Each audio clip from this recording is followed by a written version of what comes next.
Albania visit visa আবেদন করতে visa ফি প্রদান করা নিয়ে অনেকেই ঝামেলার সম্মুখীন হয়েছেন এবং এই ভিডিওতে পেমেন্ট দেওয়ার সঠিক প্রক্রিয়াটি দেখানো হয়েছে। আশা করি আপনাদের সকল সমস্যার সমাধান হবে। অনলাইন পোর্টালে আবেদন সাবমিট করার পর প্রথম স্ট্যাটাস ওপেন লেখা থাকবে। 1-2 দিন পর ওয়েটিং ফর পেমেন্ট এই স্ট্যাটাসটি যখন আসবে তখন আপনি একটি ইমেইল পাবেন, যেখানে পেমেন্ট করার জন্য সকল তথ্য দেওয়া রয়েছে। কত টাকা, কোন ব্যাংকের অ্যাকাউন্টে টাকা পাঠাতে হবে, সবকিছু। অর্থাৎ ভিসা ফি প্রদানের জন্য অবশ্যই আপনাকে ব্যাংকের মাধ্যমেই পাঠাতে হবে। তাই সশরীরে ব্যাংকে গিয়ে এই ইনভয়েসটি দেখিয়ে ভিসা ফি পাঠানো যাবে। এর জন্য ব্যাংকে অ্যাকাউন্ট থাকার কোনো প্রয়োজন নেই। ব্যাংক থেকে টাকা পাঠানোর পর একটি রিসিপ্ট দিবে, যে রিসিপ্টে ব্যাংকের সিল ও স্বাক্ষর থাকবে। এরপর আপলোড অপশন থেকে আপলোড করে দিতে হবে।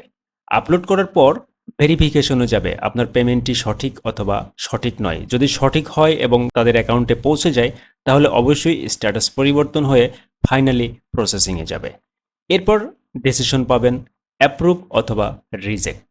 যদি ভিসা রিজেক্ট হয় তাহলে আবার এখান থেকেই আপিলের আবেদন করা যাবে। আবার যদি অ্যাপ্রুভ হয় তাহলে এখান থেকেই আপনি অ্যাপ্রুভাল লেটারটি ডাউনলোড করতে পারবেন এবং আপনি ইমেইলেও রিসিভ করবেন। আলবেনিয়া ভিজিট ভিসা প্রসেস নিয়ে আপনাদের কোনো প্রশ্ন থাকলে কমেন্টে লিখুন। ধন্যবাদ।